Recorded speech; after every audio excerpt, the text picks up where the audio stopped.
Hello guys, what's going on? Welcome back to another video here on my channel. In today's video we're gonna take a look once again at the Fireball Lalo army, and I also made some changes to the army. If you see, I actually took out the haste spell and took in one more invisibility spell.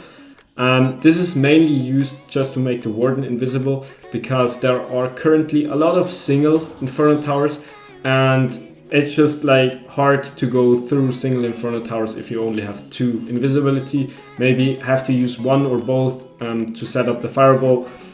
So that's why I just went with a third one. And I don't really use the haste anyway, so in that case I just took another invisibility. But you can also take another free spell. I think it probably would do the same job. But with that being said, I would say let's jump right into the video. Maybe for the equipments, we're still using the same one.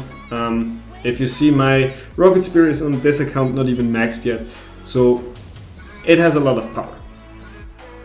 Alright, this one right here is the first base, and this is actually an attack which went wrong a little bit, but I feel like it's I think a good thing to show you what to do or how to recover an attack. For example, if the Warden died, because I ran into a bait right here on this base and my Warden died and I had to recover a bit. So I would say we start off with that.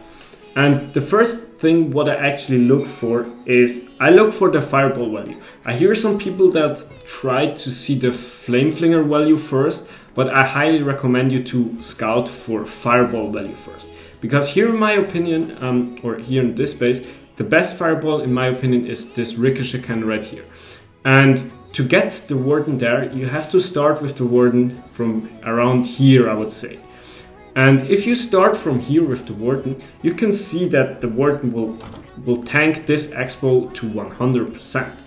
And if you see this, you will also see that kind of this area right here on the bottom side is not protected against the Flame Fling. And in my opinion, if you do it like this way, like go for the Fireball first, then you will see the better Flinger. And the Flinger is also here to form a funnel for the Warden. Like, it kind of should press the Warden towards the middle, so that you can deliver the best Fireball.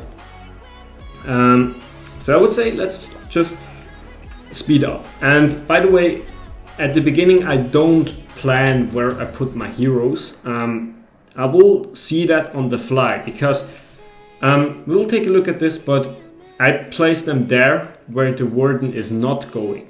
So if he goes to the outside or to the top side, I will play them from the bottom. If he goes to the bottom side, I play them from the top, and so on. But we'll take a look at it. Now, as you can see, we start with the Flinger early, because I want to have like this chunk cleared with the splash damage of the Flame Flinger, so that the Warden will go to the top for sure. But like I said in the beginning, some things went wrong in this attack, and you will see just in a second why. Because we all know Selenio, and I think he's also a base builder. And he kinda did a very good job in baiting this specific Fireball. It probably would have been better if I made this like the exact plan, but from the top side. And now the Flinger should go towards the bottom, but also like the things are not that good cleaned up. So I had to like get rid of those buildings, but there was the Tesla farm, and yeah, now the Warden is, I think, going to the inside. Yeah, and you will see now the rocket loons are coming out, and at that moment I had like barely any time to react, and this meant that my Warden died. I mean, obviously I got the Fireball, but I didn't got like the best one. And now the thing what I try is, you can see the healers are safe, right? So I just try to get them on the Queen to kind of make it a Queen charge. And the plan for the Queen charge is obviously you have to get the Town Hall out, because it will get hard to get the Town Hall if your queen will not take it. So that's why we'll pull the healers, and the minions in the clone castle will actually take care of the rocket loons. And also something what is very good, I highly recommend you to use minions in your CC, because especially in a case like this, if the Yetis will pop right here, they will probably go here and they will take the healer with them, because they kinda will take the tanking for the queen. And this means that the healer will die, and the attack could go like very quick in the wrong direction. And that's why I just recommend you to use minions. And yeah. Now with the king funneling the queen inside, what I probably could have done as well is wall break the king in here, but I think I actually didn't do that because I was kind of panicking at that moment, and now even catching some black mines on the healers.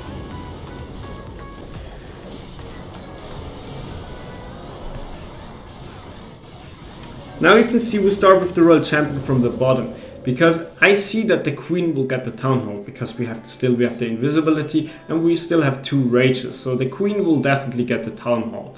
And that's why I wanted to start with the royal champion from the bottom, because you want to get at least those buildings with the royal champion clear with the ability in the best case. Because even if the queen gets the town hall, there is probably no way that she will get this scatter shot right here.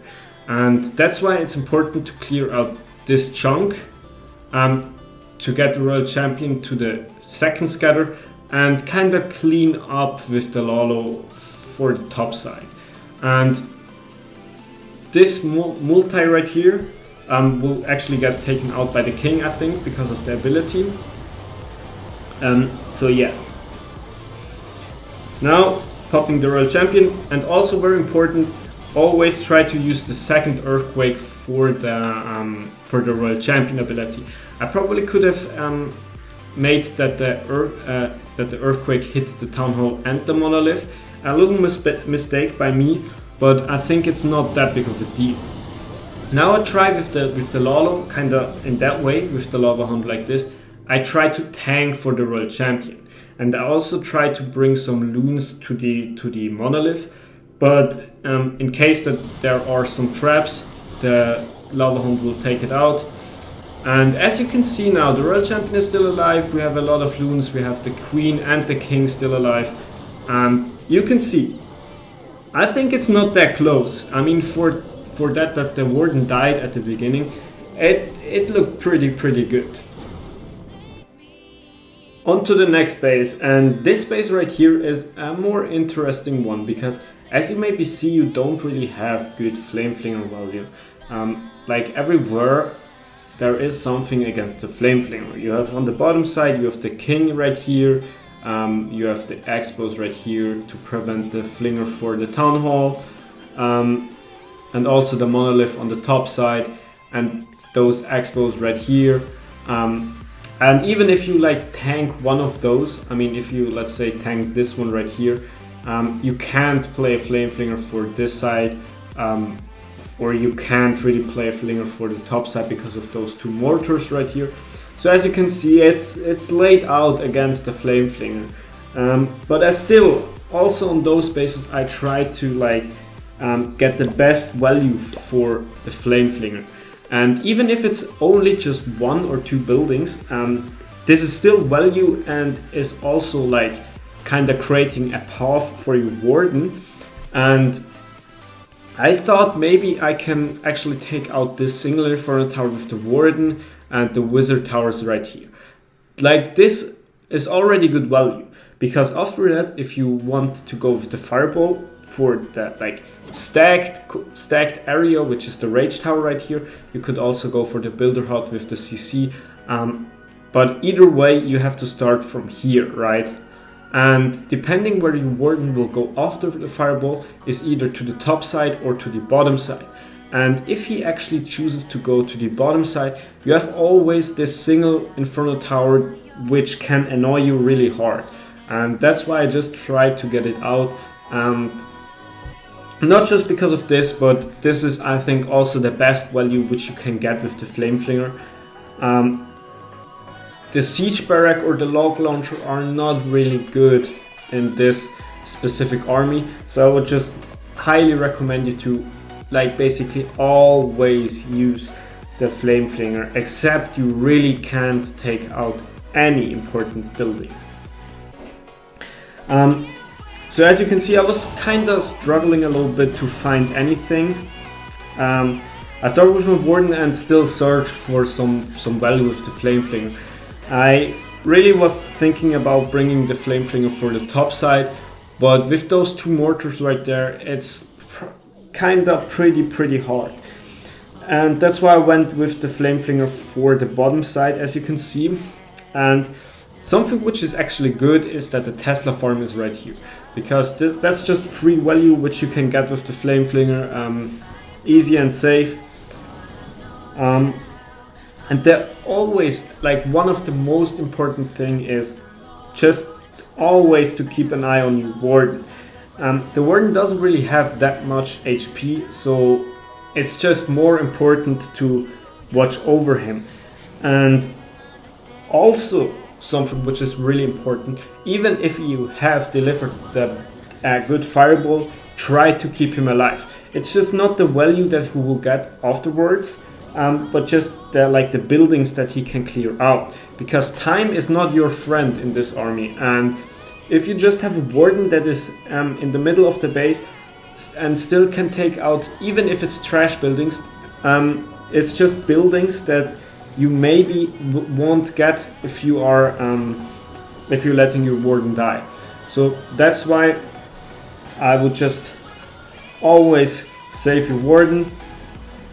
And I think in the last video I actually said that you should start at 2 minutes with your heroes, and that was actually wrong. I would recommend you to start at 1 minute 30 left. 1 minute 30 is, I think, a good time to start with the heroes.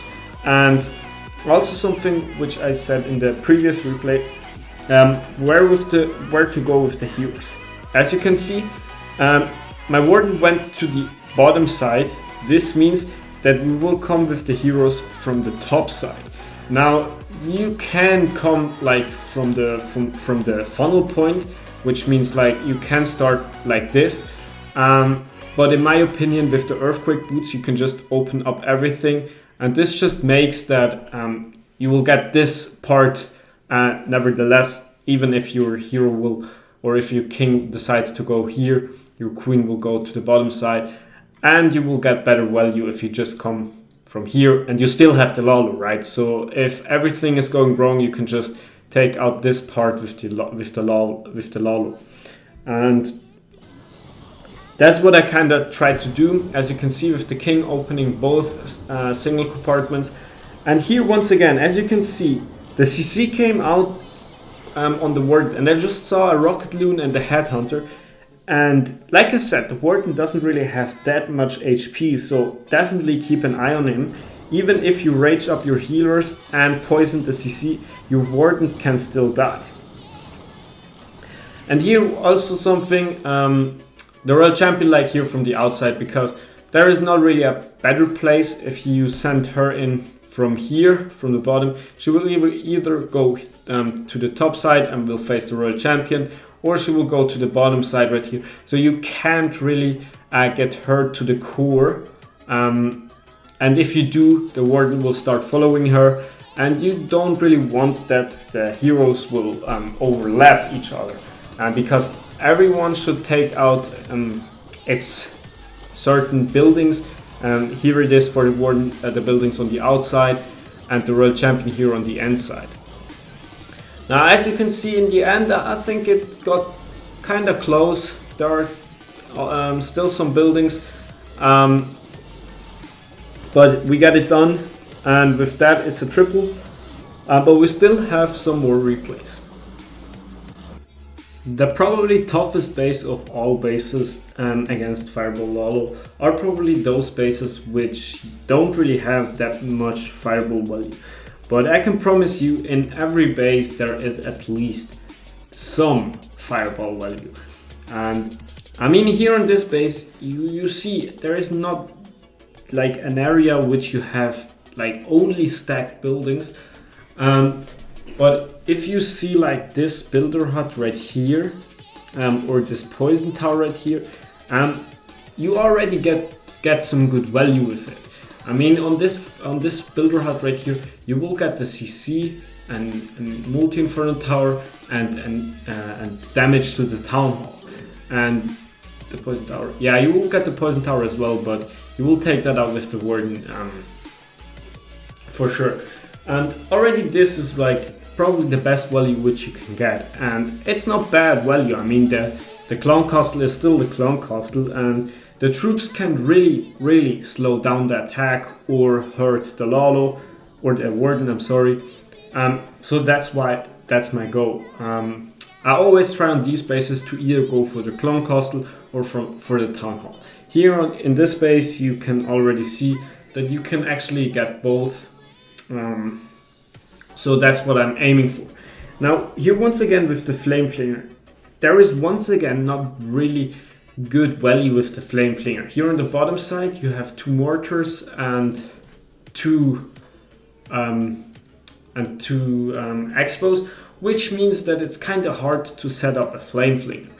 And that's why I just saw like this exposed corner right here. And what I try to do is I set up my flame flinger for this Grand Warden, and I will take out this this archer tower right here on the top, so that my flame flinger will stay like behind here and shoot everything from here, and kind of get at least like those few buildings. And this is once again already enough value, because it's better than the siege barrack, and this makes it strong. And you can see we tried to take out the archer tower, but it didn't really work. I will now funnel or start with the warden in the corner, because it doesn't really matter if the warden will go to the top side or to the bottom side, but in the corner it's most likely just very easy to start with the warden, because you don't really have air defense or much damage which is covering this part right here. So you can just start simple and don't really have immediately some expos and I don't know whatever on your warden. Now what you need to pay attention is to the monolith. You see you have 2 expos right here locked on, and I think if one expo is on your warden, this is exactly the same. He's dealing exactly the same damage as the healer will heal. So if one expo is on your warden, you don't need to invest any rage. But as soon as 2 are on the warden, you need to invest at least 1. But you don't need to invest it immediately, because as you can see, the healer can still heal a little bit against it. So I try to wait with the rage as long as possible, so that I can cover the healer for the monolith after as well. Because you will see, he will go to the storage, and now he will go to the monolith. But my healer are still in the range of the rage. Now as soon as I see that my warden goes to the bottom side, once again I will go with the heroes from the top side. Just those or that area that the warden will not go to. And that's what is important, because you just need all those like extra thing. And I just saw that I actually went for the poison tower with the fireball and not the builder hut. Maybe it was a mistake, because on the builder hut you get the CC, and that's just a way better value, because as you can see the CC is now dealing a lot of damage. But I think I had the fear that my warden will go to the or too much to the outside, and that I will or never have the fireball which I want to have. I think that was the reason why I played the fireball so early. but the goal was definitely to get this builder hut right here. And now here once again, the Royal Champion doesn't really have like anywhere to place, which she will get the center, but doesn't lure anything. Here she will go to the Wizard Tower. Here she will just take away the value for the Queen, and that's why I decided her to play from the bottom side. Also for the main reason that you can have the ability for this single Inferno Tower right here.